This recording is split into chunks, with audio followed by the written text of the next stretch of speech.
Trojan. I told him my sight is real terrible.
Broken,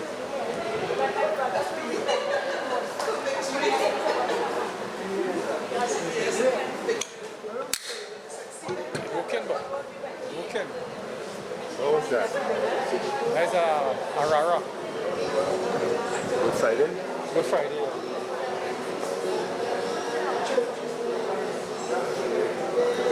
Gramophone? Gramophone, man. I feel like I get to work still.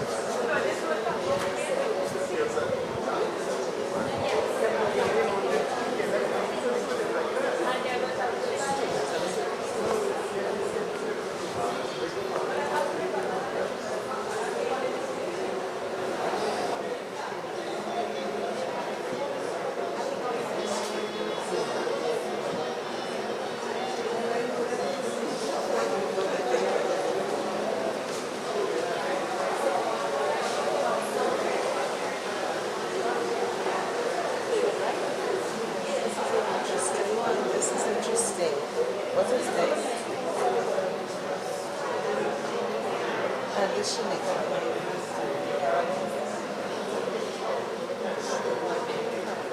is this? I don't know what it is. It's changed to that. It's interesting. I don't know what it's for. Look at it. This has a axe on one side. Yes. A fighting officer's sword or those. Hey, hey. Hello, Chief. How you going? Yesterday I saw your son. Oh, which one was he? Really sick. Really big boy. Yeah.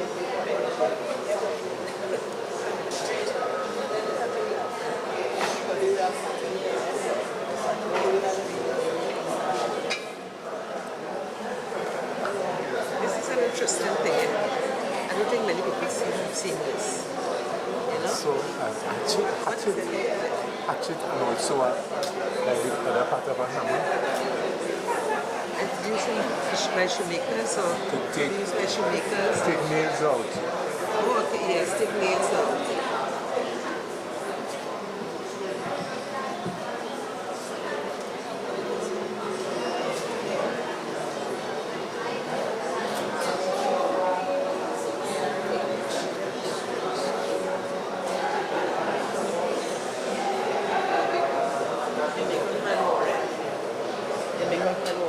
It's Jennifer.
Wendy.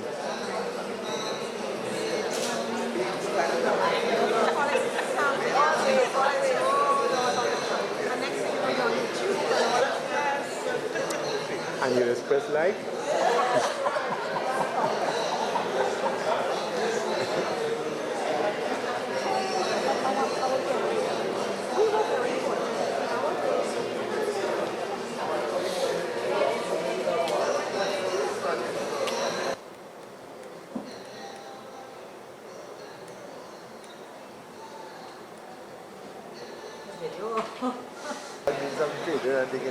With the dogs? Yeah, that's it.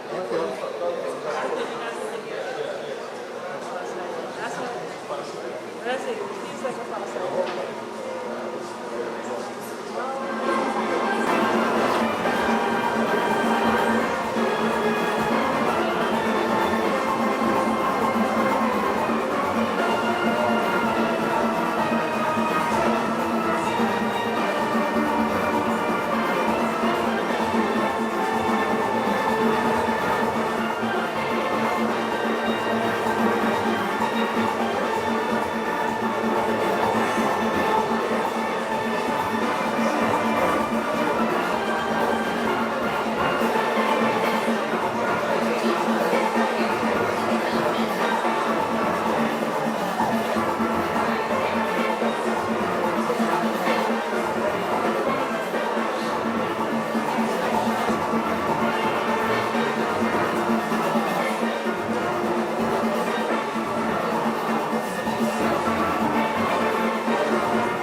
We take our seats, please.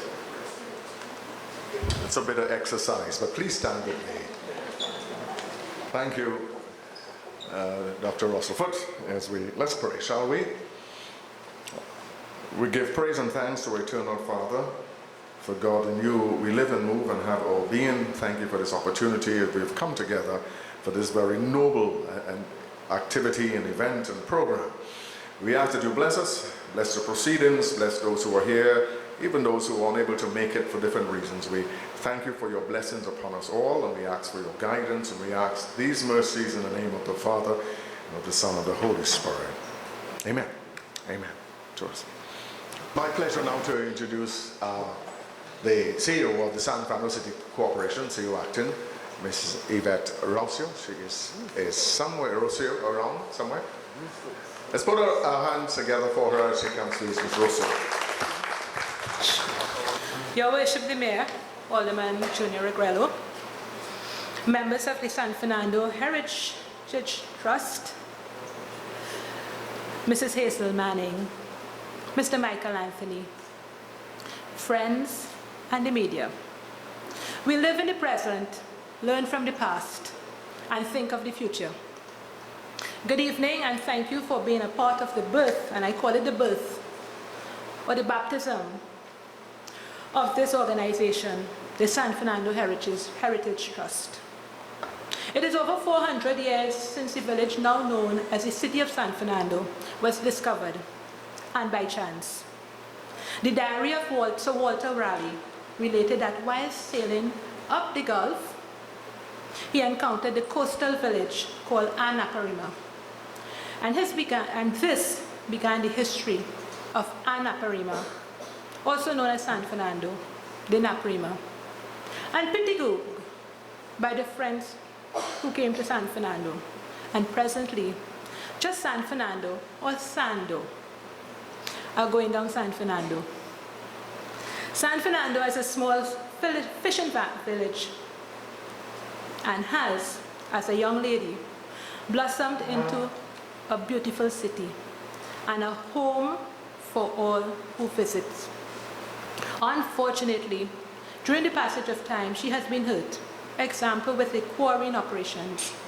But she has overcome and stands out like a beacon in the dark sea, signaling to a boatman who has lost his way. This is San Fernando, our home, our city. So here we are.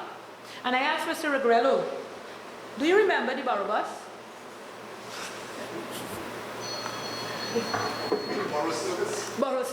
Borough service. And for those of us here who are not familiar with the borough service, and both Yvette and I, who grew up in Vistabella together, and Pat down sitting there, the three of us grew up together of a similar age. We'll have to expose our age here, sorry Pat. But the borough service was a bus was a small bus that came from the wharf. It was owned by the Moonan brothers from Princestown, brown and cream bus. And there were two buses. There were the general borough service bus and one that went just around the city. There's one that went down by the market and pick up people from the market with a bag and a basket and drop them all in the back of Panko Lane and went through Monrepo and those places. And then you had one that just made the block, Coffee Street, Circular Road and back down to the wharf. That was the borough service. And that was before the advent of maxi taxis. Right, Yvette? True. And I'll tell you something. I love the wharf of San Fernando. I sort of grew up on it. I'm just going off. My father was the warden of Victoria. And after school and afternoons, his driver would pick me up and I would spend the afternoon in the wharf, in the warden's office. So practically, I knew it. And a Sunday afternoon, everybody in San Fernando, down on the wharf, on the jetty, taking in that therapeutic sunset, which was gracing the wharf area. And do not forget the train and motion on King's Wharf. Everything with San Fernando began at the wharf. And there's motion. And today, we have only the water taxi, the fishermen, and the PTSD bus. But before, if you wanted to go Curep or Port of Spain, you got a taxi down on the wharf. And you also got now you get the maxis and all of that, which will take you to Faisabad and Siperi and all those places. So it's a place of motion. And we must never forget that. And that is where San Fernando was born, the wharf, or the jetty, the coastal village. What about the ice cream shop? Mr. Reguelo and I will know very much about that. Many of you may not know of that ice cream shop on High Street.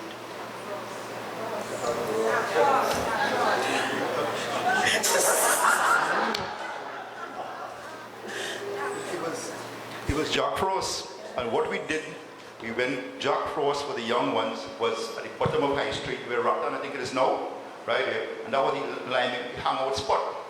We will go down there and assemble and buy our ice cream, and those of us who had the other beverage, a little spirit, have a beer on the side there, and wait there and dance, and then the girls will come from convent and pass on the other side, like Mrs. Manu who went to convent, and Pat who went to convent, and the guys will sit there and say hi and hello, because we had a lot of respect. And then there was Stephen Pelton Pogatis, Yes. high up on High Street. This is where we assembled to look at Mass. High Street wasn't Superior Street, it was High Street. And we would line High Street side to side, wall to wall, and sit on the wall. And then we had an island, and I remember Dorridge Brothers coming up High Street at Carnival Day, and you're watching the band. The band was so big, the band divided by the island. So you're watching this side, and then you turn to watch this side. Those were the days. Those were the days. Mm-hmm. The glory days of San Fernando. And you remember when television came, 62? Where we used to see TV? On Harris Promenade. And where else? On Bottom High Street. By Huggins. By Huggins. And you know what we used to look at? Our favorite show was Papa Long Cassidy and Lassie. Lassie was a dog, actually, by the way, we didn't know. Right? We look at Lassie, they'll be excited. And you similarly to the vagrants out there, we didn't have box. We had cardboard. We had a little bench or a little seat. And you go and you sit down there. And with your, you know, it's cold, so you have on your little jacket when you're looking at television. And then at the end of the show, there's something called epilogue. Epilogue is that the last show when you pray and you went home. And then, but no, I don't know, it goes on 24 hours. you know, and then we had, and the television was so interesting because we had Uncle Tavi, teen dance party, time to talk, mainly for women with Sylvia Hunt. And it went on and on. And you had Scouting for Talent with Holly B. And those were the shows that molded the character of us, the people that we are today, as opposed to what comes direct from USA. Right? And I was thinking the way we are. But those shows, you know, I mean, teen dance party was special because the light was bright and you had to be able to dance. Because the camera was zoomed up on you, and it was like 6 o'clock in the evening. We dressed up with the same tight suit we're wearing now, and pointed tip shoes, and we out there and we dancing across there. So those were days for the television. Mm-hmm. And then if you want to get, we had Hazelwood, our own Hazelwood from San Fernando, who had, and then on Sunday evening we had Bob Gittins and Auntie Kay. So 2 o'clock in the evening you put the television on and the radio on to listen to that. And the only thing that's in here, I look at the display outside, there is a VOR, the voice of Rediffusion. That's what we had. We pay 6 cents to tell you rentals to that. And sometimes you don't pay, they'll come and take back the box. And the station had, you really had 2 stations, was 7:30 and 6:10. That was it. So you know on Sunday you listen to the Caribbean Hit Parade, and then you switched our 7 o'clock for top 10. That's what it was. Right. You want more help? No, wait. No, you might San Fernando. When you're waiting by the library corner, you were being serenaded by Leroy Chancellor. And then those of you who missed breakfast, you meet But you want to tell them about Chancellor? Chancellor was the most, I mean, if we have to have a homeless center in San Fernando, it must be named after Chancellor. Chancellor had a suit, well dressed with a bow tie, and poor fellow. Chancellor went to England many years ago as a musician and sent all his money back to Trinidad for a particular lady. And when Chancellor arrived in Trinidad with a suitcase, when he came back home with the suitcase, the lady was gone with all the money.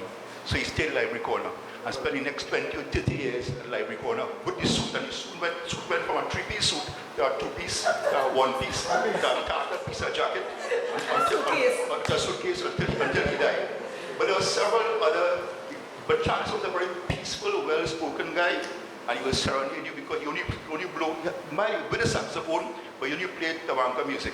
Right? Because of the state of his, his demise. But we had other characters in San Fernando. There was Kinani Boothead. Yes. Right? When you say that, you run for your life after that. And they were just around library corner. But the best character San Fernando produced was a fellow called Mahal. Yes. Mahal drove an imaginary car and parked the car. And when he parked that car, he come out and watch the car and measure it. And you cannot stop in that space, You can't stop because the car is parked there. Right? And when you come out the car, you come out, you open the door, close the door, that cheese throat and wipe the handle back. Right?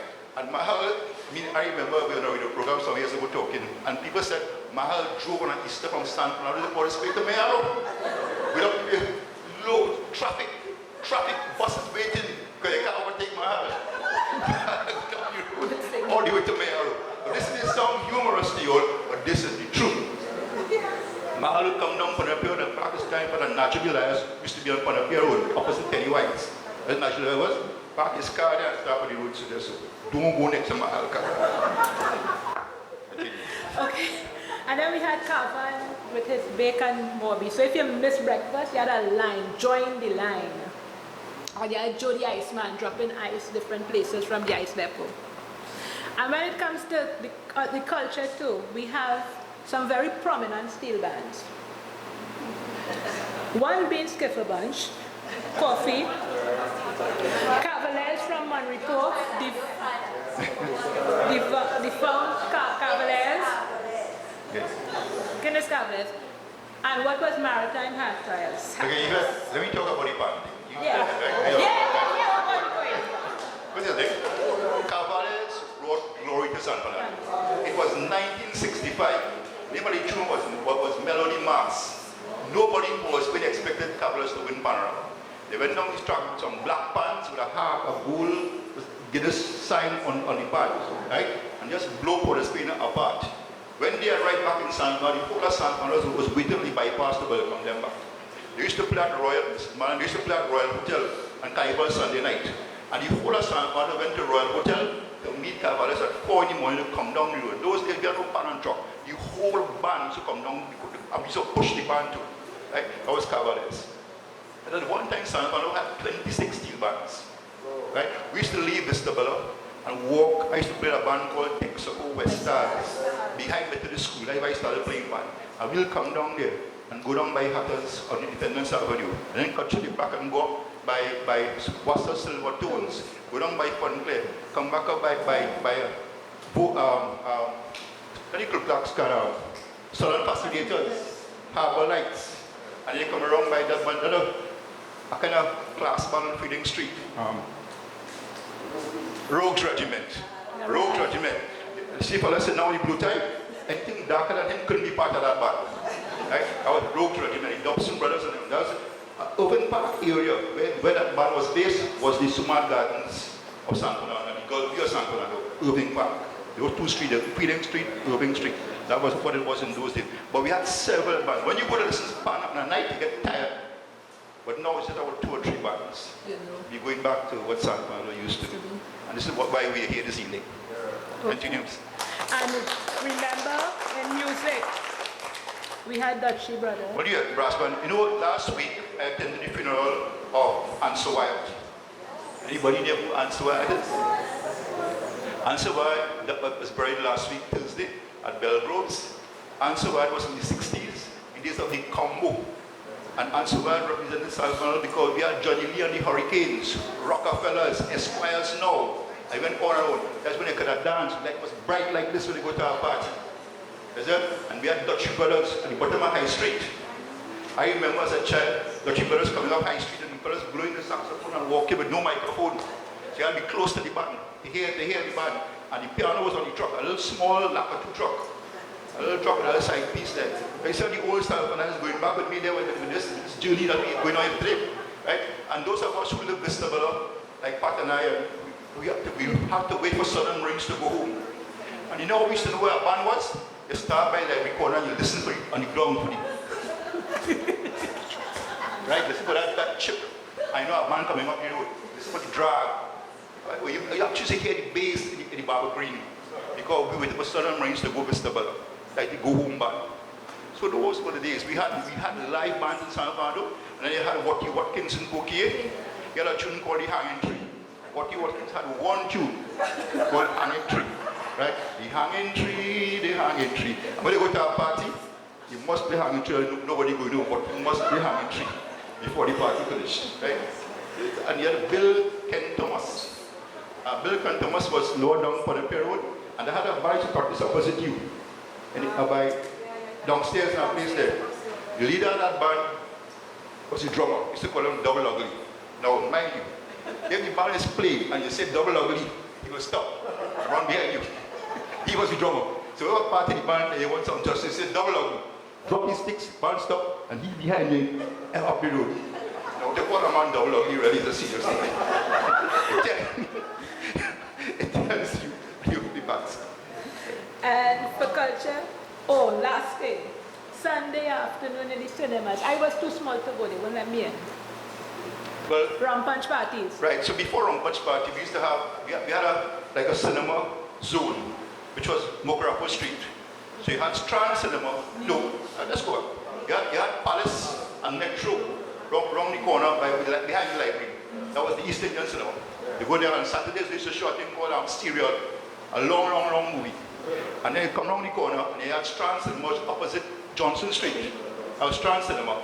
And about a little bit down there, New Cinema, which is opposite the market. And where the market extension is now is Gaiety Cinema, that's across there. And they turned the corner, where the cinema there still, which was Radio City Cinema. So we had about 5 cinemas in one area. You had to go down here and come. And then we also had Empire, also on Penitent Street. Right? I saw, and then we had Rivoli on September, the churches, where we all saw sound of music. And I'll tell you why it was 1965. I tell you, sound of music came for the first time. Not the 100 version that you all saw, But we saw the real thing. Right? And then we had, I saw actually Brooke Benton at Rivoli.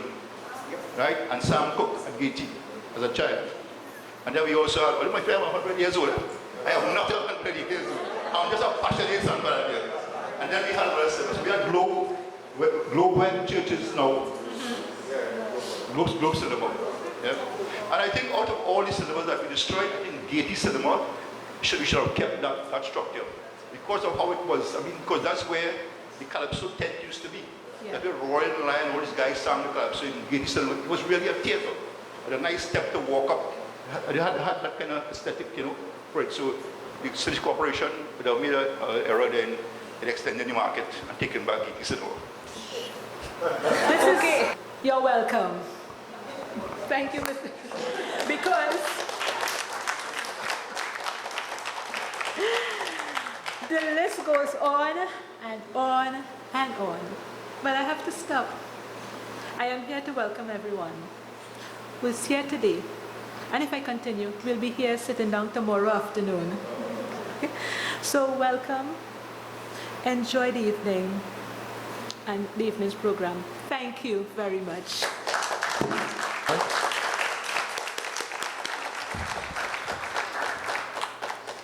Okay, we are just to acknowledge the first video presentation that we saw.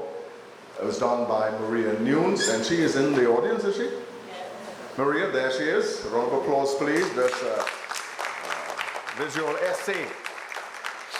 Where's Joel, are we set for the presentation? My name is Terence Honoré. I have the honor to be, did I say honor and honorary? Yes. I must stop that. I'm here this afternoon with the rest of the team that worked real hard to make this possible. And I want to first acknowledge the hard-working members, as Sharon said, in the background, making it all happen. Let's put our hands together for the officials and hard-working people involved in the San Fernando Heritage Trust. I didn't say anything about the mayor and Yvette, Sister Yvette, because I will start talking about it. When they took us from St. Paul's and make us walk all the way up in the hot sun to go to cinema in the morning to watch Sound of Music. And all the kinds of experiences we had in San Fernando that were great. We have to document that. The mayor will talk about that in a little bit. My thing is to bring things on point with respect to the organization. And for the next few minutes to share with you where we are, to what we're doing, and then we'll go back to some of those old memories. So I'm very happy that you're here with us this afternoon. The San Fernando Heritage Trust, okay, I've just got to get this right. So I say we need to get on board. There are some people, and I must admit, I remember I was in a meeting recently where someone indicated that they were a little bit doubtful about where we are and what we're doing and where we're going. And so I want to encourage everybody here today that we're all on board. Everybody on board? Yes. Isn't it? Last time we did this in the oral history, we had a train whistle. So we're on board, we want to get this thing going. I've used the analogy of the train to the team, and I said to them, as we start the organization, it's like those old trains, it's lurching from side to side. If you see, anybody here saw a train? If you raise your hand, okay, I know your age. It would be swaying from side to side. And in a little road, I said, it's okay, honey, I can say it? Like, it moving from side to side like a fat lady on the way to market. But it moving from side to side. And it's kind of, let's say that one. The train is we're moving and we're picking up speed, and today we're here to really move forward with this. Our motto is preserving the past for our future. We are, not is, a registered non-profit organization established in November 2016. We operate under the auspices of the San Fernando City Corporation, and our patron is the mayor of the city of San Fernando. Something's jumped out there. Alderman Junior Rivera. Our vision is to build a shared community legacy for the future by preserving our past. Our mission is to preserve and promote the rich heritage of the city of San Fernando. We have two publications, one of which we presented you this afternoon, and we are launching a number of things, one of which is our first newsletter that you were presented with when you came this afternoon when you entered the auditorium, our first newsletter, and we are also well on the way with our first journal. And the journal ready, Gerard Bessel, had a conversation with him today, and he was quite keen on writing something on the free colors, Dr. Anthony, and he is ready. There are a number of people. Dr. Russell Foote is leading that area and getting our first journal together. And as we were saying today, we are finding out that not even the University of West Indies has a journal. So there's a gap right now in terms of putting our heritage in a documented format for our children and for students and so on. We highlight all indigenous, cultural and artistic contributions to the heritage of our city. And we're in support of a sustainable heritage tourism model with all organizations through meaningful partnerships. We have several committees, and I tell you what, within the last few months, people have been coming on board. We've had to slow down the train here and there, bringing people on board to get things going, and we have several committees, one of which is the Arts and Heritage Committee, promoting the art history and art expression in the city, and that group has already been cataloging artworks in the city and looking into the history. Of course, we recently confirmed, as what was already known, that Casaubon, the great painter, came from South, and where he grew up, where he was born in the current estate. We actually went to where the estate was, where the building was. The school is mostly on it now, but we know exactly where the great house was where Castlewood was born. But that plus Chen and you know, everybody else, babies out and work, all the work that is representative in the city is being catalogued and with descriptions so that our young people could appreciate our heritage in art. Of course, the Heritage Preservation Committee, that committee is looking at the placement of heritage plaques. Right now we're putting together the plaque that will go on the train on Harris Promenade. We're working to complete the train to its as most authentic representation as possible. The plaques depicting the TGR Railway and the Kitson brand and so on will go on shortly. They're being done right now. And of course we have the full support of the mayor in that regard. We will plan to do some city tours, and not just some city tours. We've actually planned out 5 different routes throughout the city where people could go to the 100 and more. You know, some people think San Fernando is the hill and the wharf and promenade. Have you ever heard that? Hill, walk, promenade, we're done, let's go. There are whole, in fact, when we started numbering the buildings, the Terrestrial building, the Rodriguez building, I mean, we have built heritage, natural heritage, all through the city of San Fernando that we will, just recently, the WTU established or celebrated how much? 80 years anniversary, OWTU Paramount building. So our plan is simply to do the blue plaques and put a plaque on all the buildings that are significant, 50 years or more, so that people could drive around the city and see where what is. We want to put up markers in areas like Mandrake Street mine disaster, the Jose riot, the Jose massacre, and you know, we want to put markers throughout the city so people could follow a map and identify all the critical areas. See, that you were speaking about where the city started in the King's Wharf, San Carlos Square, coming out from there, how the city migrated, how we moved up to the promenade. And as you get into reading and the works of Dr. Michael Anthony and others, you realize how much we have moved, how much we have come, we have moved ahead in time and in space, and how much heritage we have to collect and to share. Okay, so the tour will do that. Tours on weekends. I am really excited about a Sunday afternoon line tour. Maybe you could go down where people used to bathe. I don't know, we'll see how it goes. Okay, so here's what's happened so far. Bring you up to speed. Last November, the Heritage Trust was established, and the organization registered of a holding organization. And as we moved into the new year, an organization was officially put in place with a board of directors. There was a holding board. Now the board of directors established, and we registered our new directors. Between March and April, we recruited volunteer officers. A number of persons, advisors, resource persons came on board. We have a resource person even in Rodney Bridgelal in Canada, and Glenn Beadon in England, and we have Wayne Abrahams in Samoa. So the guys are all coming on board who have been doing various bits of research on their own. We are now networking, and this is what the organization is attempting to do. We had, between May and June, we started an oral history program, focusing on the trade.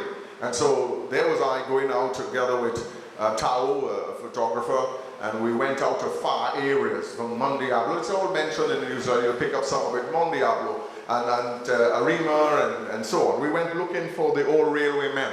And at the end of that little process, we brought most of them here. In fact, some of them could.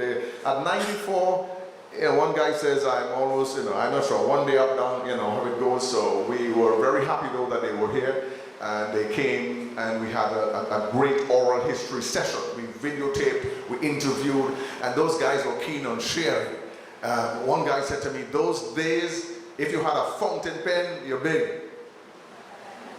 When you could walk around with a fountain pen in your pocket, I mean, you're rich, you know, you're accomplished, because you know what, those days you had slate and you're dipping and, you know, and so on. So a lot has happened.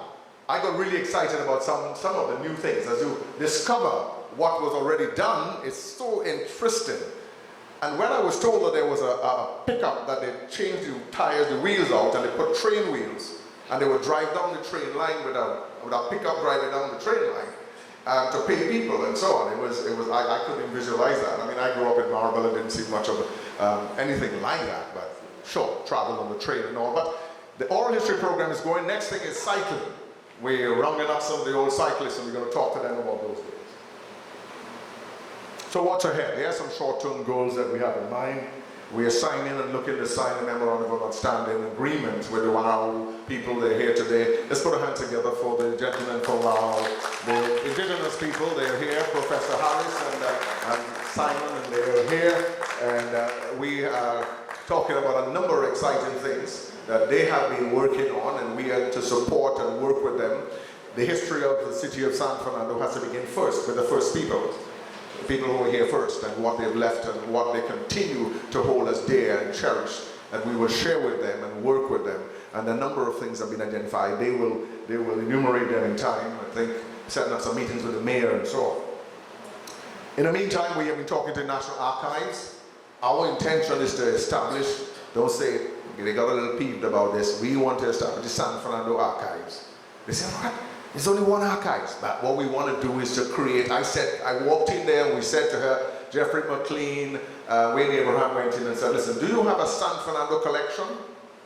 Could I walk into your archives and see a San Fernando collection with a bibliography and reference and whatever? She said, sorry, no.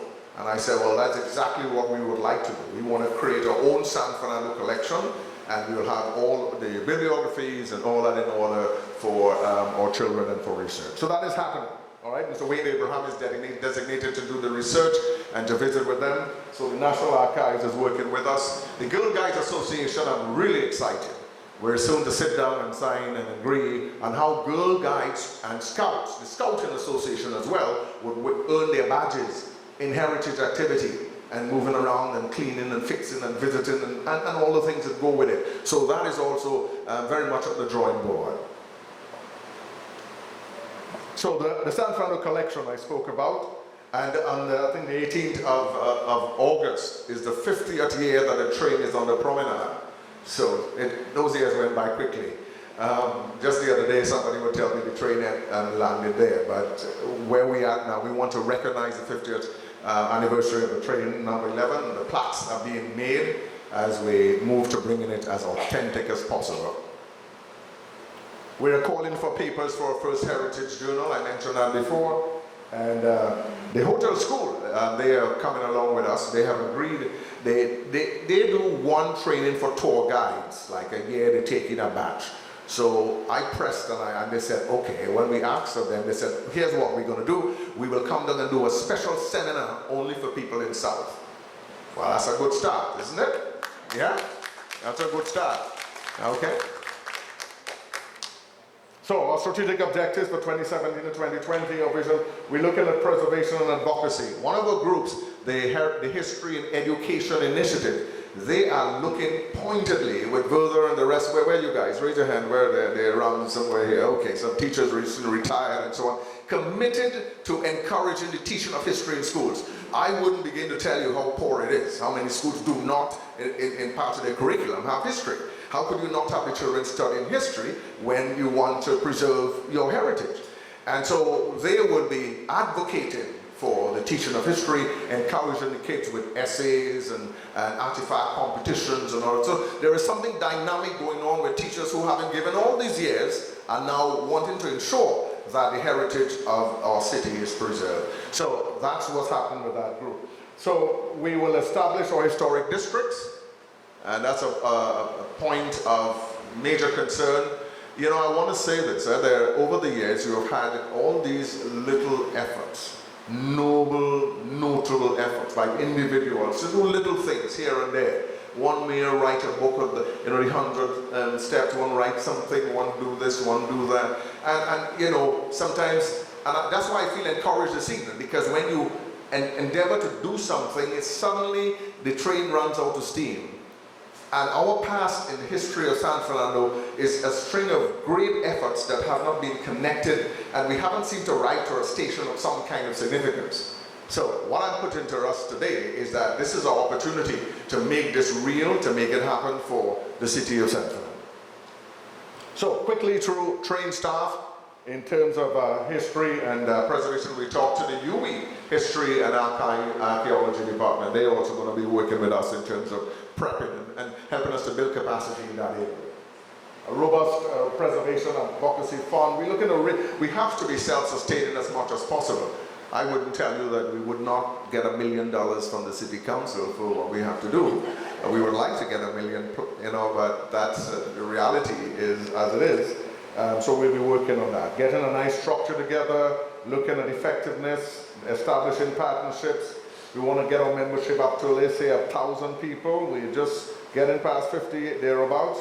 And of course, we want to look at things like legacy programs and creating legacies and encouraging people to deeds of covenants and so on, that they would then be able to make grants and contributions to the Heritage Trust. And that's a way of sustainability.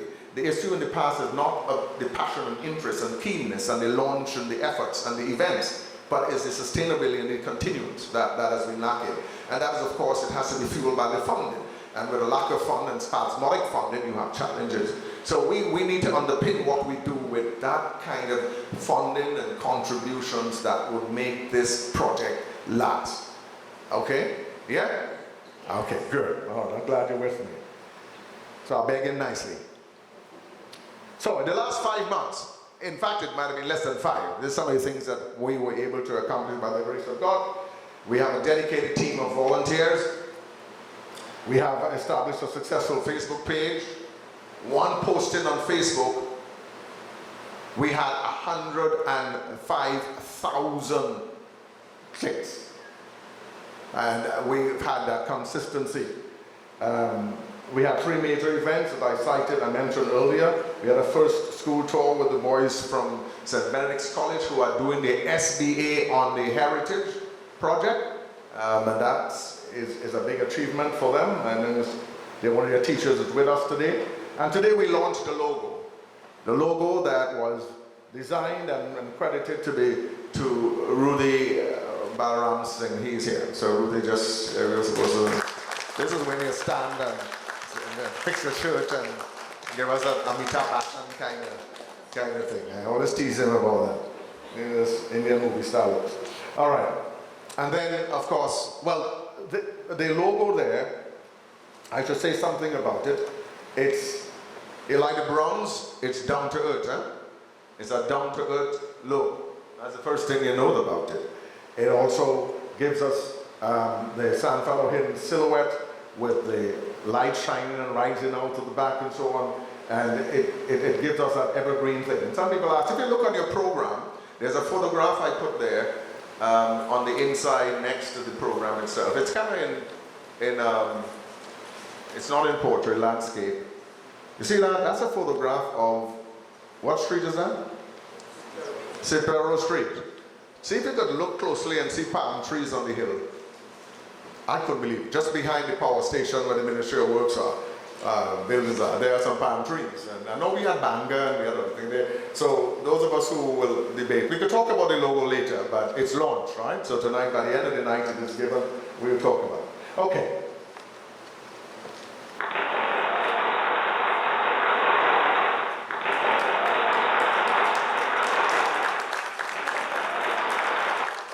Thank you very much. Let me turn over to Dr. Rosaphat. There's a whole lot I could say, but I really thank you very much for coming and thank you for hearing us out. Those are the things that we'd like to do. We do not have donation sheets outside, but we're very happy you donated your time so far, and your continued commitment is welcome. Dr. Rosaphat, please. Over to you. Thanks very much there, Terence, for that enthusiastic presentation. All right, we move right on to Legends Revisited. Are we ready with that, which is supposed... Right. Is it on? Is it over there?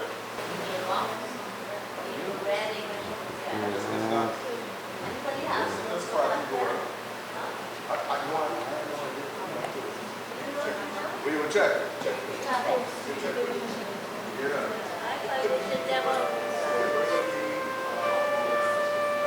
Yeah, storage. Right. Okay. Okay, this is a local film by a local film producer. We, the Warao people, came from Venezuela, Guyana, and Suriname. Zigzagging through the waters in our large bamboo canoes along the Orinoco River, to the shores of Queen Anne, Moruga, Icacus Beach in Trinidad. And we walked from these shores inland till we came to the great Nabarima, our supreme grandfather, one of three who holds up the world. We walked till we came here, till we came home. It is here where many of our great stories lie, waiting for us to share, waiting for you to know, so that you can see and know and feel who we are. For the history books may tell you what we did and how we lived, but here, in our stories, you will find what we believed. It is said that it is here, atop the great Nabarima, that Haburi found refuge from the shaman Wauta. Haburi was the one who gave us the freedom to move from place to place, to explore, to discover, to sail, zigzag through the waters. Because it is Haburi who is said to have made the first canoe. Nabarima opened his arms and cradled Haburi, protected and sheltered him from the shaman Wauta. We believe in harmony and nature. Every year, we would come to this magical mountain, singing our chants and praises. Warinari, Warinari. But then, one time, it became too much for us to bear, too much for us to see. Our Nabarima shrinking, crumbling, breaking.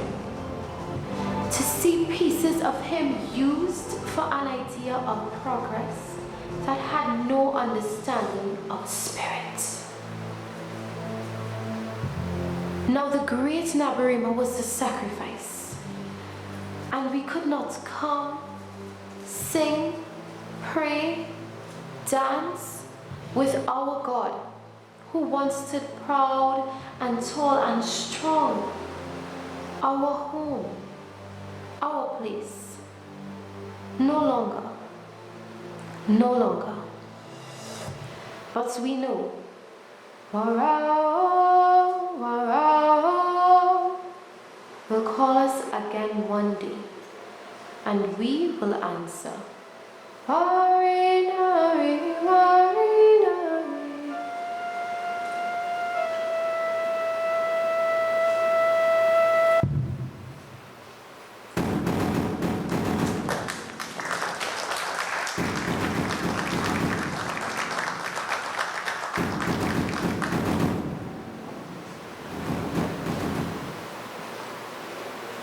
Together again for that.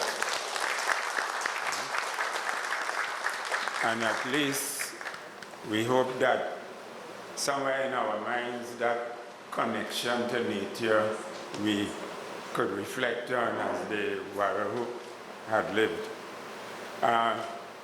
We would now call upon His Worship the Mayor to give us his presentation.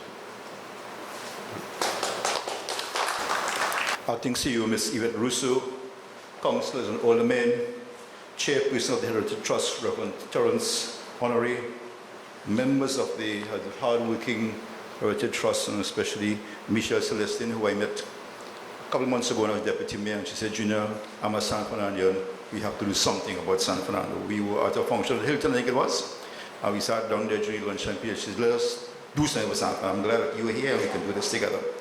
Our special guest, Dr. Michael Anthony, former Senator and Minister of Education and Minister of Local Government, Mrs. Hazel Manning, Principal of St. Joseph's Convent, Mrs. Manwaring, specially invited guests, members of the media, ladies and gentlemen. I heard Jaron said in his present opening that it's not about Harris Promenade, but we are here today with an objective, and the objective is to make San Fernando a tourist destination. is to create the business side of San Fernando. And we're not doing this for ourselves or for our glory.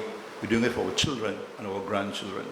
This is something that have been neglected in the past, and we have a responsibility to do this. That's what we're doing. And I really appreciate your presence here this evening, because it really is going to redound to our next generation. I heard somebody said this, and I want to repeat it. It's not about the next election, it's about the next generation. Harris Promenade, you look at the rule of it is unique and unlike any other city, because everything's centered around Harris Promenade. You have the Catholic Church, the Anglican Church, the Methodist Church, you have the Magistrate Court, the police station, the hospital, the city hall, you name it. That don't happen anywhere else. So we have to make that special and make that work for us. We now have the whole stretch of the promenade where we can develop. We spoke about the engine, we call it the train, but it's really an engine. And we're bringing back all those historical aspects of it to restore it, as Terence outlined in the beginning. And there's I feel in my next life, I should have really been a teacher or a historian. I just have a real knack for history. This Calypso last train to San Fernando? Right, the Calypso? That Calypso had nothing to do with a train. There was a man who went to a party, and he met this young lady. And he was trying to befriend the lady and take her out. But she was getting married the next day. It was a Saturday night. So she said, this is the last train, because I'm getting married tomorrow. It had nothing to do with a train going to San Fernando. So just put it clear for you to get the facts, right? And this is real fact. It's a man trying to befriend a woman on the night before she got married. So this is the last night. There's no one ever. So this is the last train to San Fernando. So I'm glad you'll have the facts now. Should have really been a teacher, teach these things, right? So we're talking about this, what we have to do here and what we could preserve. And there's so many people who have contributed to this. We talk about Louis Homer, we talk about Angelo Bissessa's passion and his writing, and of course we want to acknowledge our distinguished Michael Anthony here. And at the same time I want to talk about Michael's book. He was commissioned by the corporation to write the history of San Fernando, and he wrote from 1595 to 1900, and that book is on sale. That book was done some years ago, and there are hundreds of those books available, very, very informative. I must be read almost 3/4 of the book already. And you have to get, it should be part, like your Bible, next to the Old Testament or New Testament. Every San Fernandian should have that book in the house. Not that we want to boost sales to Mr. Anthony, right? But he's, how old are you, sir? 80, 60, 70, 50? 87, and still going. And still going. Right? That's an icon that we have here. And I want to see today, as the mayor and members of the council support me in this, for us to get volume 2 before you make 90. When you come back to celebrate your centenarian, but you want to get volume 2. Is that possible, sir? So we have a mandate here for Michael Anthony, Dr. Michael Anthony, that volume 2 is in the making. So we can continue the history, and volume 2 will take us to when? Because we start at 1900. Well, in your presentation, you outline what your plan is. But it is very, very informative. I have something here about the council from 1915. We had a mayor and 8 councillors in 1915. And I'm sure Deputy CEO and Acting CEO will be related to this. So we had 2 auditors. We had a revising barrister. We had a town clerk and treasurer with 1 person. We had 2 clerks. We had a town superintendent, assistant town superintendent, a bailiff. That was critical in those days. Supervisor of cemeteries, and 4 messengers, 1 constable. That was 1915. We have 9 councillors now, just increased by 1. But that's what it was in those days. And I want to call 2 names here. On Pontepier Road, we had a resident called Claude Cavallo. Claude Cavallo lived on Pontepier Road. That Cavallo family lived there for years. They made ice cream. And they also had a bicycle shop at the bottom of Lord Street, before you go up the hill there. But you know where Claude Cavallo building is? The house is still there. This was 1915. That's where the Hope Center is, where those children stay there. That's the exact building when we walk down there. And had an awful scent back. Remember, it's a hot plum. A hot plum scent used to get coming around that corner. Right? And it smells really good, but taste bad. Hot plum. You don't know about hot plum. Right? And then there was a gentleman at 11 Coffee Street. His name was William Alexander Dutton.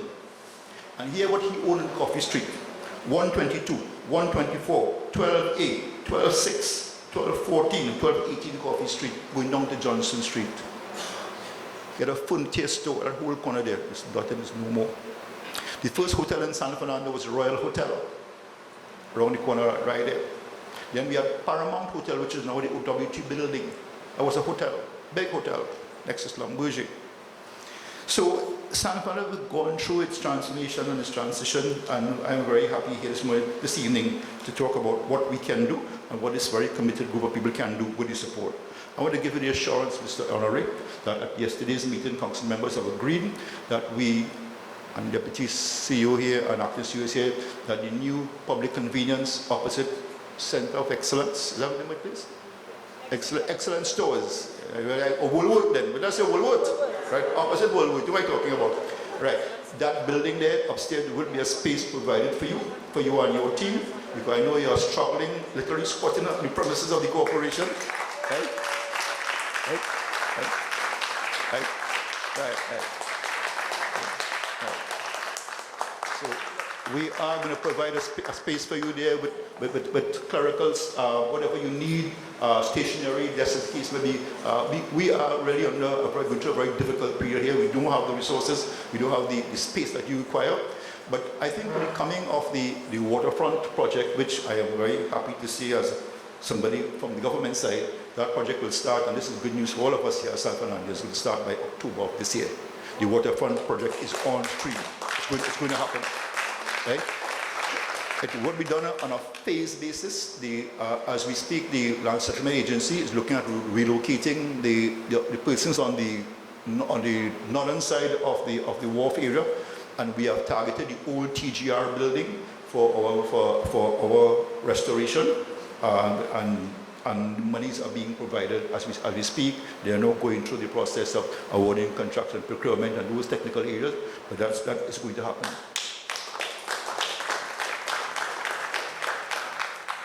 Phase 2 would be the relocation of PTSC. They are looking at the area next to the Malara Stadium, and there's another area that they are also looking at to move the garage and the operation part of the maintenance of the buses down in that area, and the storage of buses down in that area. So we start to clear the area for us to progress forward. Most of us who've been from San Fernando have always been hearing about this waterfront project, but it is going to happen in our lifetime. So let's talk about that. So as we move on, I will also want to, I heard that you spoke about Mr. Rudy Varamsing a while ago there. Rudy, you just listen who Rudy is. Rudy, stand up again, please. He's a real San Fernando, right? You can call Rudy on anything, and Rudy is there for you to support San Fernando. And of course, you hear his daughter and Mischief Advertising. And this is not a plug for your company, but based on your contribution. Some time ago last year, if you go to City Hall, you will see there's a collection of former mayors. It's standard in a frame, and they're all black and white. Prior to that, we had pictures of various mayors. Some pictures was big as this hall, based on the ego of the then mayor. Some made a picture of big, so some was small, so some was very, very, very small. And it didn't come across good. So I told cousin, let us fix this. I went through the pain and got all those pictures, got them sorted out. Restoration process, cleaned them up, and they're all standardized in one frame, all black and white, and it looks real, it looks rich and authentic. So that's a process we started. We also look at, there's a lot of, we look at the value and the role played by mayors, but we have to look at the role by the council members and the support team. So I spoke to Rui about that, and we're embarking on a project where we're going to have all the councils that served from 1846 to now, whether you were a councillor, whether you were alderman, whatever you're town clerk, you will be there. So your great-grandchildren come around and say, but that's my grandfather's name there. And that's how it's a pride and appreciation will be there. So when you come upstairs to City Hall, before you go into the conference room, you see a little frame there with all the councillors, aldermen, city clerk, town clerk, amateur clerk, whoever it is, work on the council, all CEO, deputy CEO, and those type of things. So there's a lot of work to be done, a lot of information to come out here this evening. I want to thank you all for being here this evening and for the support, and Terence and the entire team for committing yourselves to us. I know you have been frustrated. I apologize for the problems that you have. I want to give you the assurance that the team, we are behind you.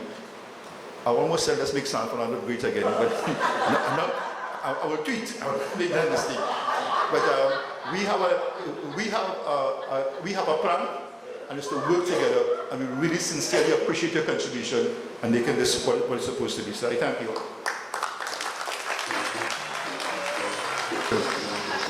Something like that.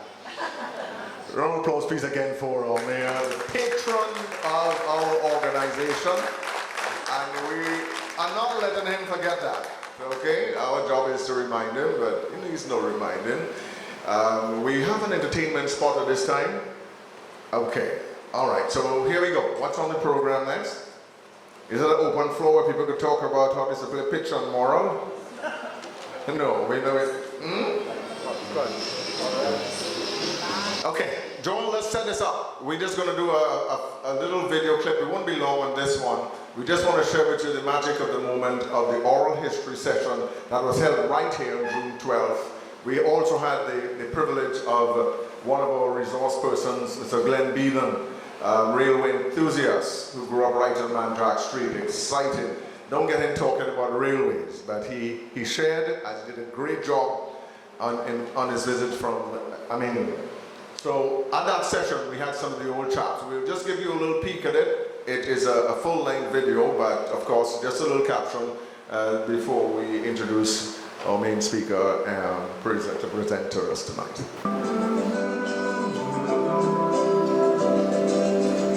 That's our railway lantern that was donated to us by Mr. Rupert Simpson, and he is a 89-year-old from Piaco area who worked on the train. It actually works. That's a green light, and we have it set on a green light. It's used by the signalmen on the rail at night, and you switch it from green to red to clear, and that would be the signal to the train that it could, as it approaches the station. So here we go, and we really love this piece. It's not here with us this evening, but it's one of the great things that we got from him.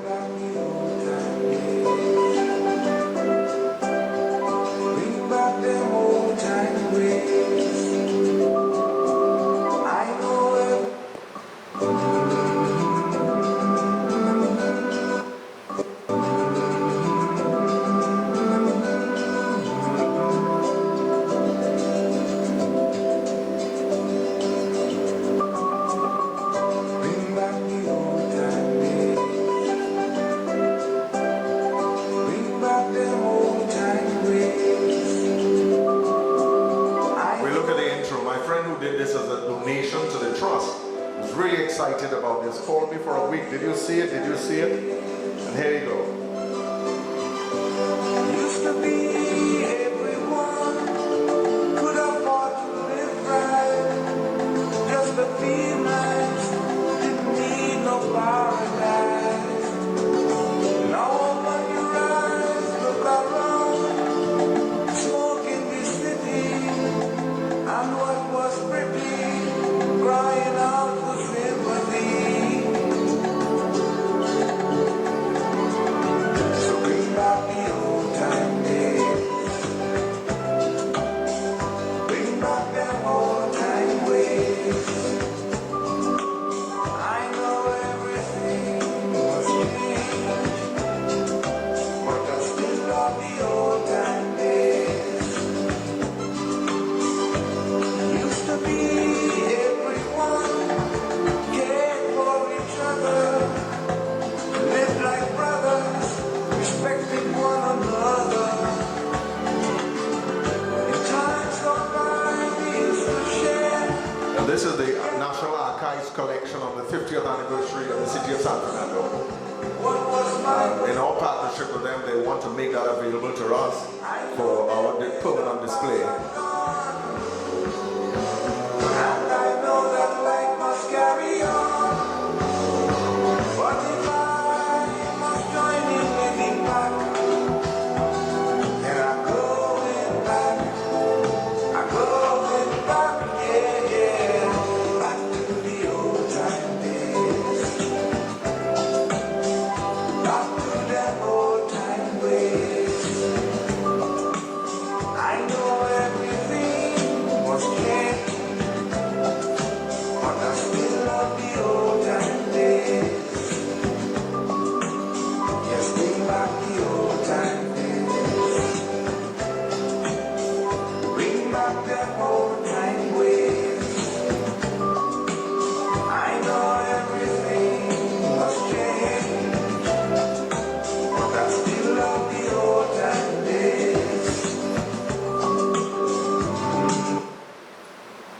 know we can't bring back the old time days. A round of applause, please, for my friend Zephyr. He's not here with us tonight, but I really appreciate the passion he put into it.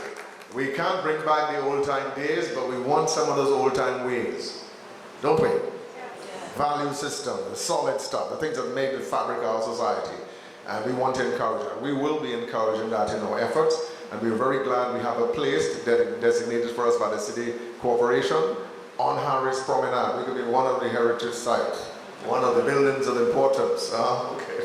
Thank you, sir, for your graciousness and the rest of the council. We thank you very much. At this stage, we are pleased to have with us Dr. Michael Anthony. The mayor spoke about his volume 1 and he spoke about his contribution. I had the honor of meeting him many years ago as a young journalist at Point of Pear when he was doing research on the his book, First in Trinidad. And I had the opportunity to sit and chat with him recently. He's not missing a step. He tell me what's the number of the building. How many know the date on the building, on the Rodriguez building on the wharf? What date is up there? 1911. Not everybody know that, but he is just on the ball with the data and the information. He's with us tonight. He's our featured speaker. Let's put a hand together. Welcome Dr. Michael Anthony.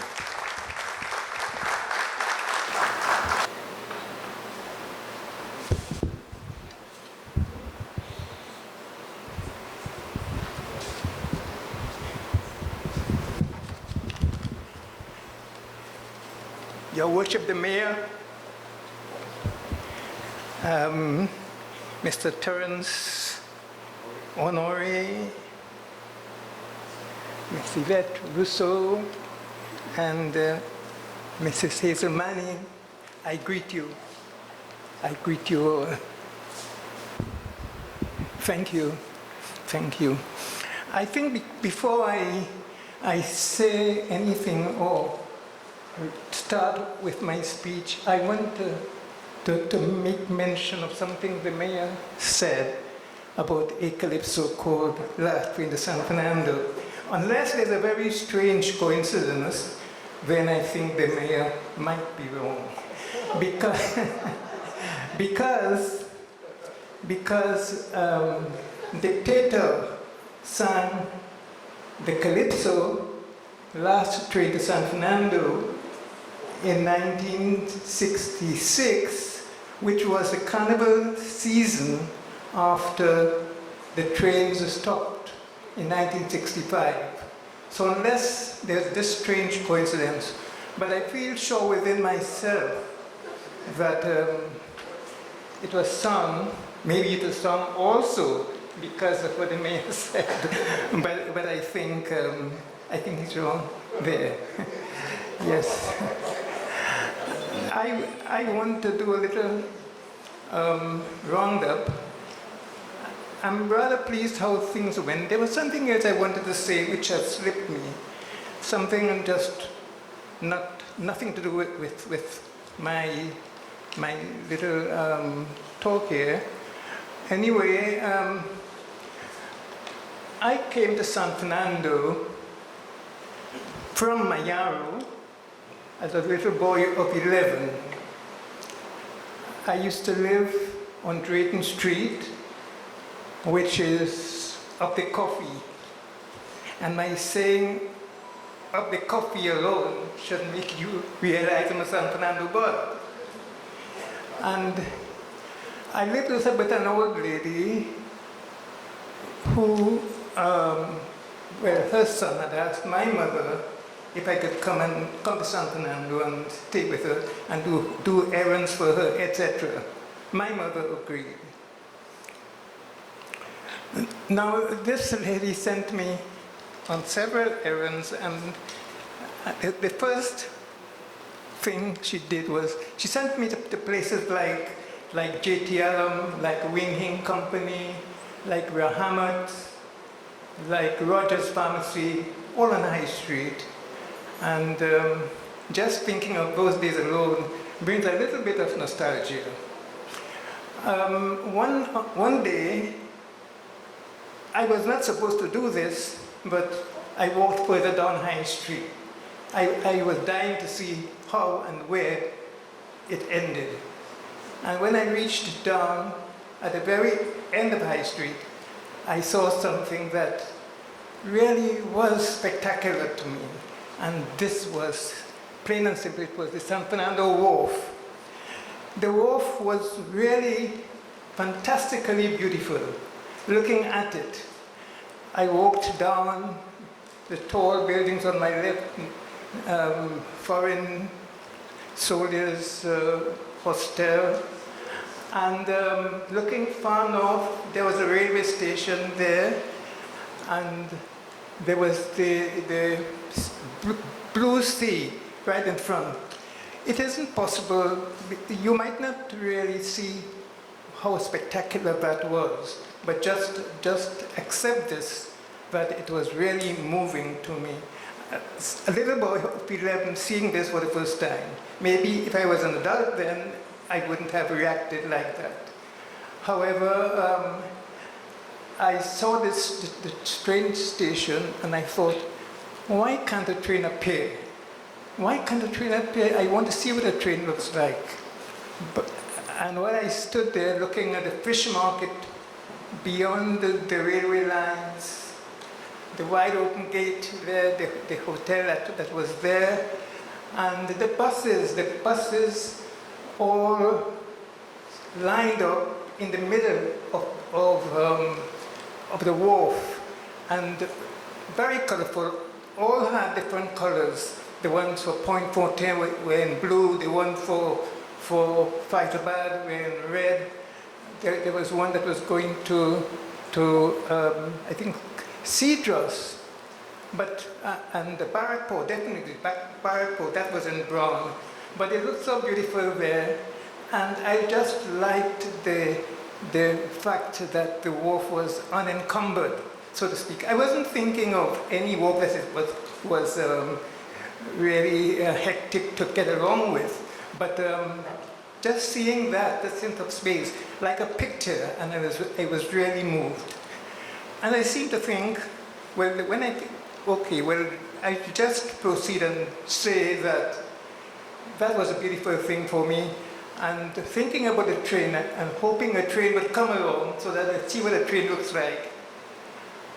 Looking this way towards the railway station, behind me, the train came from Siparia, chugging along, and it was a magical day for me.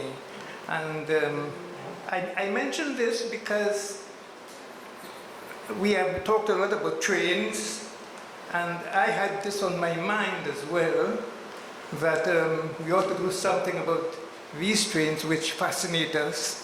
And I thought that the San Fernando heritage people would look into this question of the trains and see if there's anything that needs to be done. That was one thing. This lady also sent me to the market. Oh, I wanted to say this. The San Fernando Wharf, it seemed to me, was also a customs area. Boats came from Venezuela with plantains and little monkeys and bananas and so on, and they did business with the people, with the fishermen on the wharf there, and that is stopped now. But I am sure that I witnessed this thing going on as a matter of course, and so I don't know if perhaps at the outset of or at the end of the Second World War, they re-examined things, because I couldn't imagine that sort of thing happening now with foreign nations coming and trading and going. Where are the duties that have to be paid? Okay, so we'll forget that. And the next thing that I did this one often. I went to the San Fernando market. I used to go there to buy things for the lady with whom I stayed. And the market was another sort of wonderland. It was a place that was very noisy and very contentious people around, but at the same time, it was a really delightful place. You got things there, not only, but from my point of view, because I wanted to buy other things besides what they sent me to buy. And there was porn and sugar cakes and things like that. And I would buy those things and enjoy myself.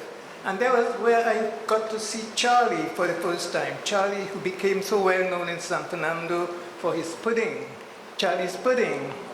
And I remember the incident with Charlie where I didn't see it myself, but somebody went to take something from his dish of pudding or so, and Charlie just brought his knife down and cut off a finger accidentally. Yes, so that was very sad. But the market was a very, very resourceful place. And I remember once I more or less saw this. A little boy came and he bought some ripe figs, bananas. He bought silk figs from this lady, and he was taking it away. As soon as he moved off, he came back to her and he said, "Can't you see," he said, "this banana here has a nail." And she said, "Yes, but don't you know figs have iron?" I probably didn't see it. I probably heard the joke, but figs do have iron.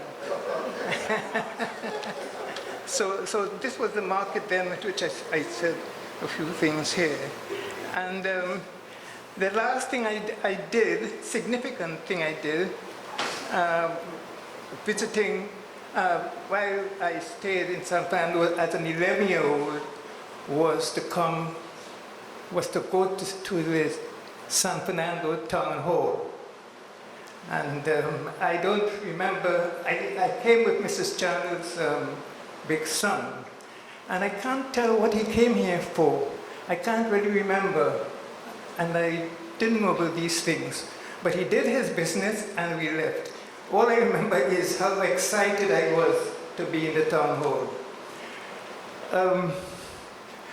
But I went back to Mayaro at the end of that year, which was 1941. So I'm going back a little earlier than our worthy mayor, but he is about 20 years younger than I am. So, yes, I went back to Mayaro, and then, because I felt I wasn't getting a fair deal in that house where I was. Actually, it's a little child's sensitivity. I was getting a very fair deal. Later on, when I grew up, I re-examined this in the book, The Year in San Fernando. I tried to recall those days. And I saw things as they were. And the people were absolutely right. I couldn't have my own way. And so I give it to them so far as that's concerned. But I came back. Now, after about 2 or 3 more years in Mayaro, I happened to get a bursary to go to school out of Mayaro. And where do you think I got this bursary to go to school? What place do you think? San Fernando again. San Fernando. I went to the junior technical school, and as I mentioned the junior technical school, I want to ask the committee of the San Fernando Heritage Group to look into this, because I have read where somebody has said technical education began with Dr. Nightingale, when it did not. It began with Reverend Streetley. I was in the third group, and we were at number 5 High Street in San Fernando. So I came back, as I said, and then, being older, being 14 years old then, I was able to move around a bit more. And first thing I want to say is that I spent the first term with my aunt in St. Madeleine. And then walking through past Coquillier, looking at that Manripo estate, I thought it was being a little run down in some way. 3 years afterwards, it had changed very much. And looking at it recently, not too long ago, but 3 years ago, 4 years ago, I saw that most of those houses, which are wooden houses, and they're about 80 years old now because the housing scheme began in about 1940, really. I felt that maybe the committee who is elected to look at these things in San Fernando, places of interest and the cultural heritage, the built heritage, etc. I just thought I'd mention this to them, and then I mention it to them now. There are many other things. Yes, the technical school, I was thinking that this ought to be put right, that Dr. Nightingale had nothing to do with the training of technical students. His building was used as a technical school. Half of his building was used at the technical school, which began in 1943. And it was a wonderful school. So many wonderful people have come from it, and they have occupied high positions in the society. There was nothing like failure with the junior technical school. There are about 4 boys, more or less like me, who abandoned the things, or who things abandoned. And they had nothing to do with their efforts.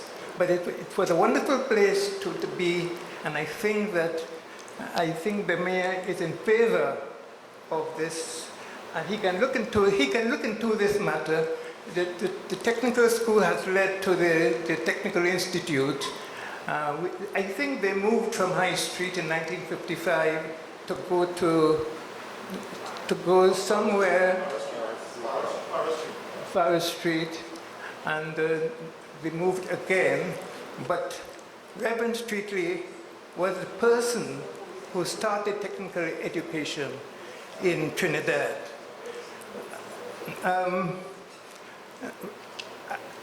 I was talking again about the Manripo estate, but we leave that. One of the things that, yes, there is, when I was in San Fernando, at that particular time, around 1943, 1944, 1945, there was a very well-known tombstone called Sagrado. It was called Sagrado. And this Sagrado, well, people thought it was a gentleman called Sagrado, but in fact it was just, Sagrado is Spanish for sacred, and it said sacred to the memory of so-and-so, but of course all in Spanish. And and we thought it was a wonderful thing, and that they must preserve Sagrado. Well, I am saying a word for Sagrado now, because it doesn't matter so much to me that it was Spanish and not English. What matters to me is that that tomb had been there apparently in the Spanish days, and we don't have anything remaining that commemorated them. And I think also maybe some research could be done to find out exactly, not exactly, but find out around when did this tomb appear. But it was, I think, in the Rudal Cemetery. And my friend and advisor, Terence Honoré, told me that it had slipped into the sea. And I was wondering whether this committee that is being set up cannot induce the officials that be, mainly the mayor, to see what sort of protection can be given to matters like that. This question of erosion is a terrible one. And I know the sea, the tide, may have eaten away lots of other sagrados. We don't know. So I think this is something I hope that will be looked at and see if it makes any sense to do anything about that. It might prove to be quite expensive, I don't know.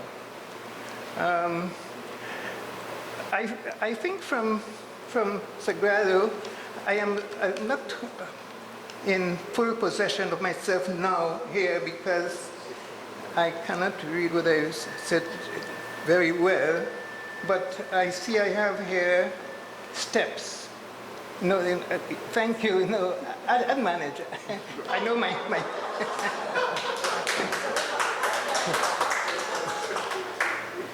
Yes, so when I talk about steps, I want to just go to Carib Street, near an old reservoir, just to see if the steps, if anything has remained of the steps I used to know.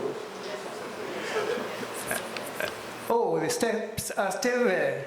Well, I'm so pleased to hear that because I was told that there are no steps, just like that.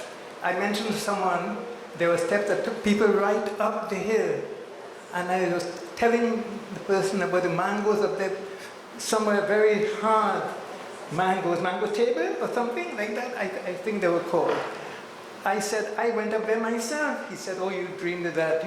There were never any steps.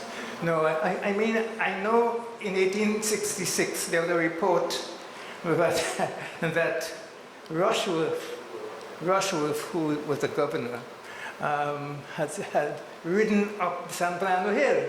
But I know that can't be true. But in 1848, Lord Harris did ask a committee to look into those whatever ways that San Fernando could be beautified. And I wondered, what does one do to beautify some earthen steps? But there might be something to do. And I hope those steps would remain and remain and remain, because they are very helpful, they're very wonderful, and although I don't know if I'll have to duck from the mayor, but although they have almost disfigured San Fernando Hill long before you came to, although they have begun to disfigure it, I think there might be something said about the steps and doing something about it. What I want to also add quickly is that although I say they have disfigured San Fernando Hill, okay, we can't do anything about that now, but what they have provided on the hill is very useful. And I recently, about 3 months ago, I went to an occasion there given by the Bocas people, and I was thinking, you know, I had a feeling about it that is more or less hypocritical, because I was saying how nice it is to come up here just like that, but driving up there, and at the same time, my heart hurts me when I look and see what the hill looks like. Okay, now, yes, the mayor mentioned something about the Jose riots of 1884. This took place on October the 30th, 1884, and it was really, no, I think it was Mr. Honore who said this. He used the term massacre, and that is what really happened. Captain Baker was the chief of police in 1884, and he had forbidden the Muslims to parade and to pay any obeisance to say he wanted the abolition of any sort of commemoration of these people. And he told them, don't get on the streets, else you'll be shot. And led by this ordinary worker, a man who was like, say, a laborer, but he said it only wants to die, that man said. Only wants to die. Let us go out on the street. And he brought a great number of people on the street. And of course, a lot of them were shot, massacred, and Well, that's that. As I said, that happened on the 30th of October 1884. What I want to follow up with is what happened, where they buried them. Officially, they weren't massacred at all. Officially. And the San Fernando Gazette, I don't know how many of you have read the San Fernando Gazette, have tried to say, almost say, that there was no Jose riots. But very, very difficult, very serious riots took place at Toll Gate, and I hope a marker would be put up there to commemorate these people. And another point was the other points of entry, in fact. Coquillet, there by the railway line, just before you meet Circular Road, there's a little railway line. When I was a boy going to school, going to the technical school, those lines were really there. So, and also on the Point of Pierre Road's side, they did that. I don't know, but I think there should be. Well, I would like to advise. I see they have my name down here as advisor.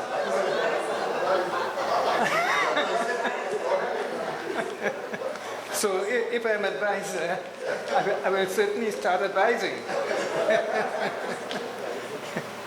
Yes, so one of the last things I want to say,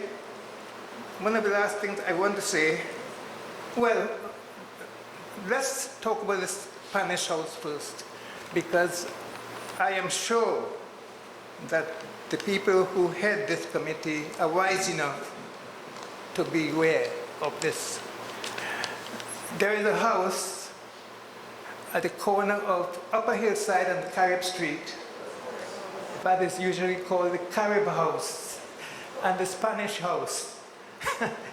Nothing could be further from the truth.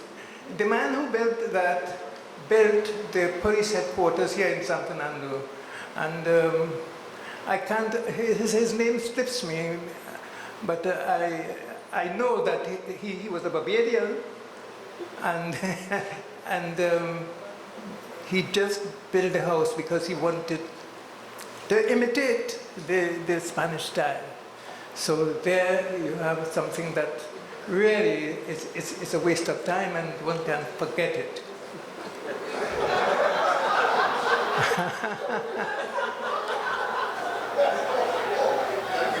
Now, perhaps, now the last thing I want to say, I think the last thing I want to say, and that is,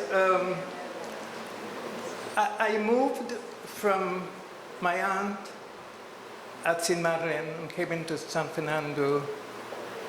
I lived on Broadway, and then later on I went to see my grandmother at Duncan Village, and I went to visit her for a few hours, and I stayed there for a few years. But anyway, why I say this is that when you are leaving that part of Duncan Village and coming to catch your train, say from Crossing, you have a very beautiful view of the estates, Palm East and Philippine. I never knew much about any of these estates. I know only that the man who lived there, lived in Philippine and owned them both, Sir Norman Lamont. I know he wrote hundreds of pamphlets for the Agricultural Society. But all I know about him, the other thing I know about him is that he was killed by his pet bull in 1949. He was killed by his pet bull. And I lament this thing about Lamont. But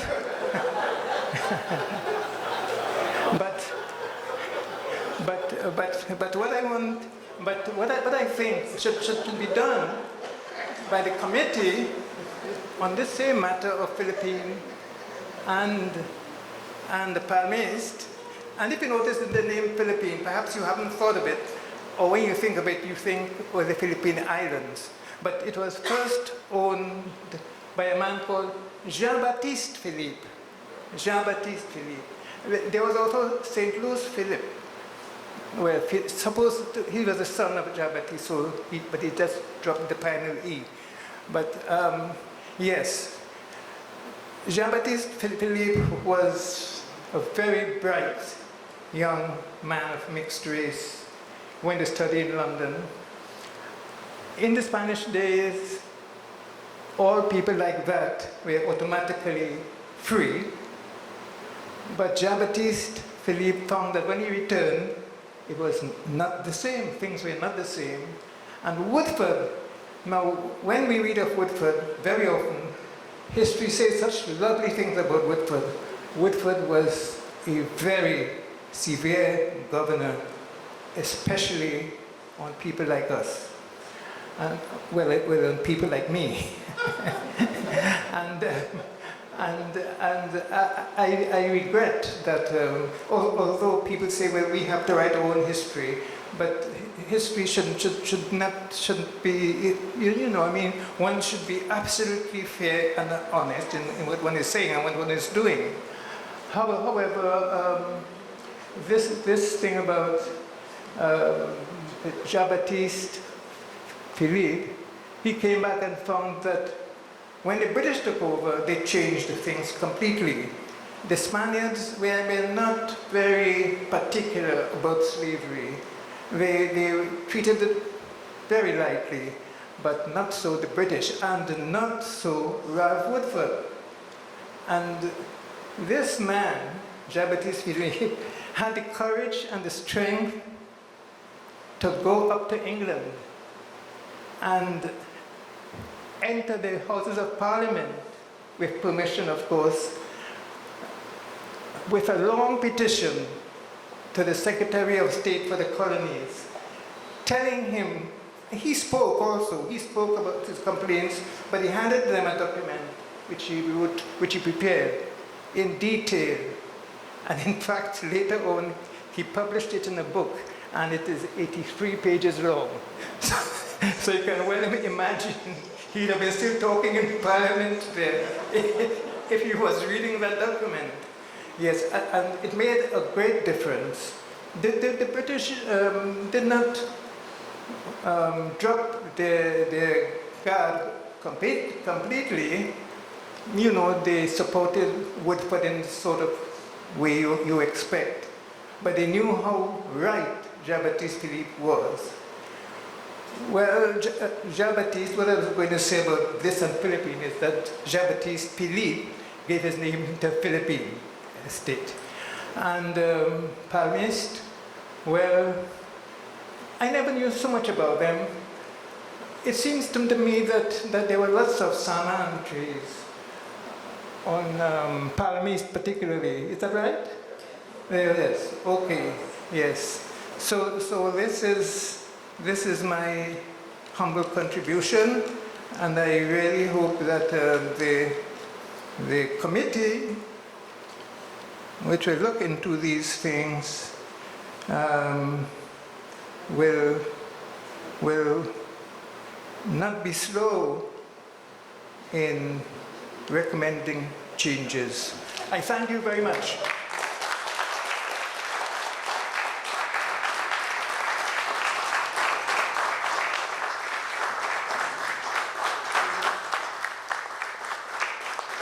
In 1930. Amazing that somebody could stand up here like this and hold this audience almost spellbound for 20-25 minutes, just reflecting from 18 when to 20 now. On. So you're amazing, man, and we're very fortunate to have you in our midst this evening. A couple of things, I will take your advice, of course, and I'm sure the chairman and members of the council and the committee, will take your advice and ensure that you stay with us for a very long time. He spoke about High Street and the Wharf and Technical Institute, as they were known in those days, the City and Guilds exam. Technical Institute, for those of you, was opposite Republic Bank, where I think where the car park is now. Upstairs there is where Technical Institute was. That's where he went to school back in those days, but on High Street.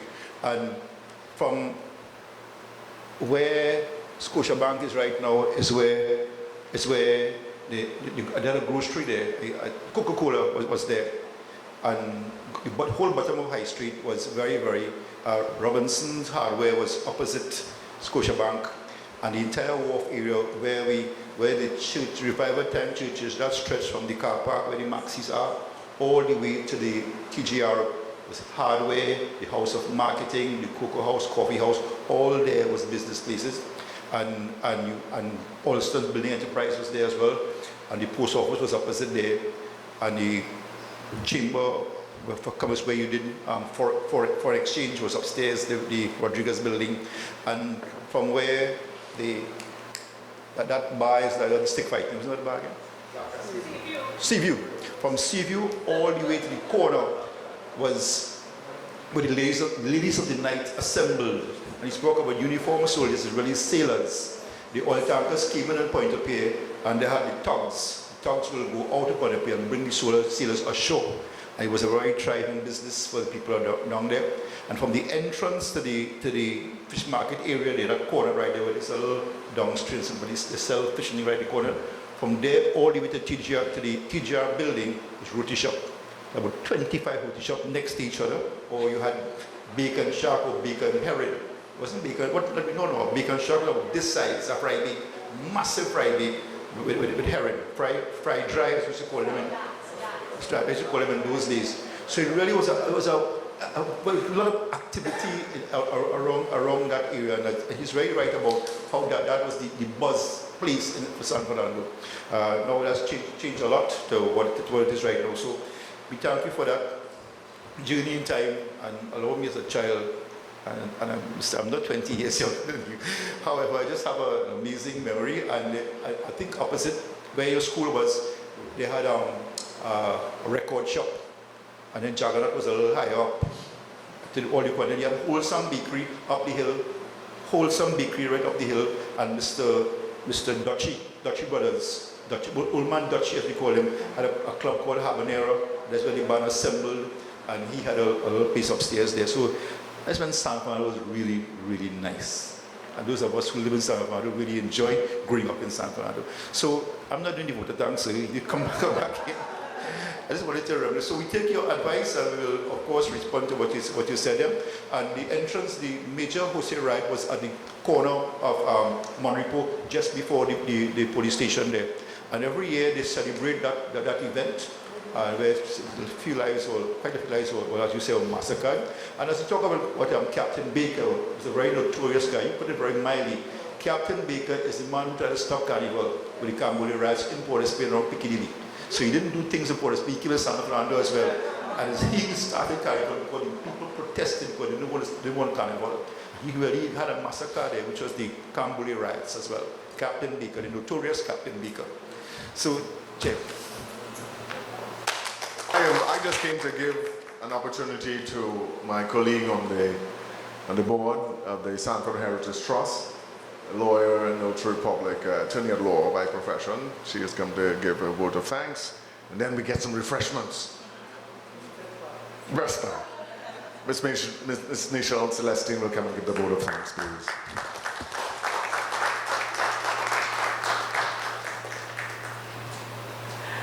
Thank you, Chair.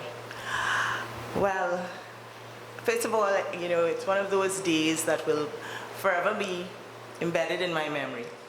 And I guess for that, I have to thank the Almighty that finally we have launched the San Fernando Heritage Trust.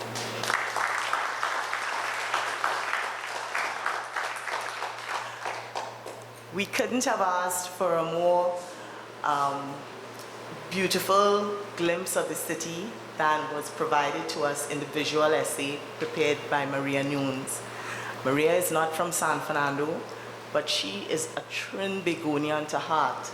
And she came down here, did her research, not even consulting the members of the trust too much. Just with her job specification, and I'm sure you'll agree, that was just awesome, mind-blowing essay. And set to the music of the Skiffle Bunch from San Fernando, playing none other than Andy Narell's Coffee Street. Miss Russo. She's disappeared on, oh, there you are. Miss Russo, thank you for your opening remarks. Well, you and, I like to embarrass him, your worship took us on a journey through the city of San Fernando that I think the tour guides will have to be trained by you. And I will certainly be letting the Hotel Institute know that they're going to have to, recruit you as advisors to their instructive, syllabus. Because really and truly, that was a memorable account. Thank you so much for that.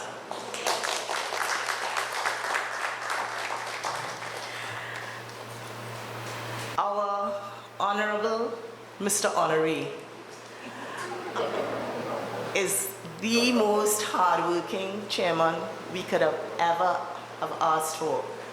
We members of the council were constantly apologizing to him for not being there for him. And he has carried this trust mainly by himself and done everything that needs to be done. And in thanking him, I want to thank all of our volunteers, our supports, who are here tonight.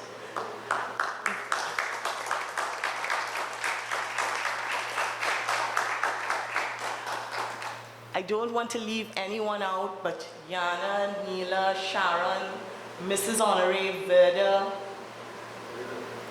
you all know that we can't thank you enough for all that you've done to make today possible.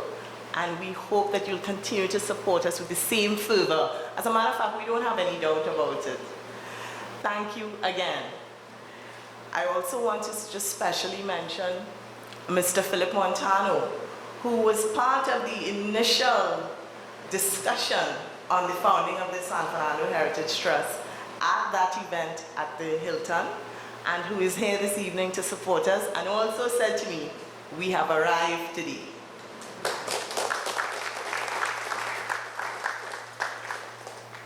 Last but not least, our special advisor, Dr. Michael Anthony. Dr. Anthony, I want to assure you that all of your advice has been taken in stride. We will certainly be looking to you for assistance in everything we do and ensure that the San Fernando Heritage Trust converts San Fernando into the tourism city of the future by preserving its past. Thank you. Thank you again. Ladies and gentlemen, just on a point of protocol, we will be inviting you now for refreshments. There is one item which did not take place at the beginning of the event, which we would now like to have at the end, and that is a silent auction of some photographs which Maria Nunes has done of the very talented stilt walkers from Tarodale. And the proceeds, part proceeds from the sale of those photographs will be going towards financing the editing of a documentary to raise funding for that group, which is very much part of our current heritage. So I'll ask you again to revisit the photographs. I know many of you looked at them earlier, but this time with a view to bidding. And thank you once again for coming and making this evening the success that it has been.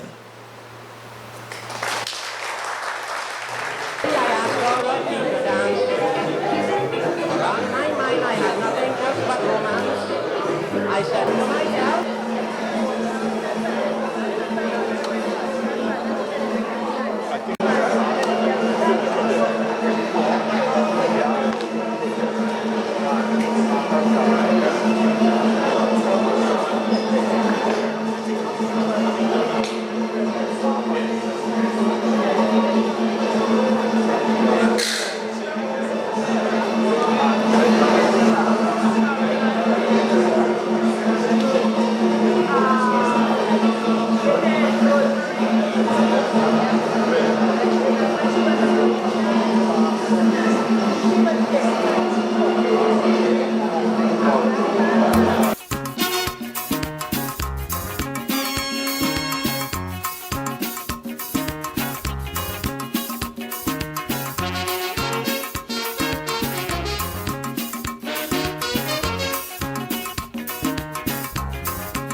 sing.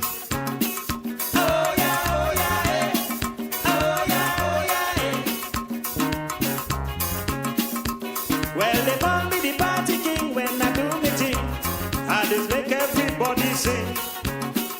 Oh yeah, oh yeah, eh. Oh yeah, oh yeah, eh.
When they hear your music, they cannot refuse it.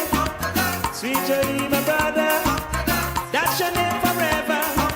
Oh, the party king. Oh, the party king. Oh, the party king. Oh, the party king. Yeah, yeah, yeah, yeah, yeah, yeah,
yeah.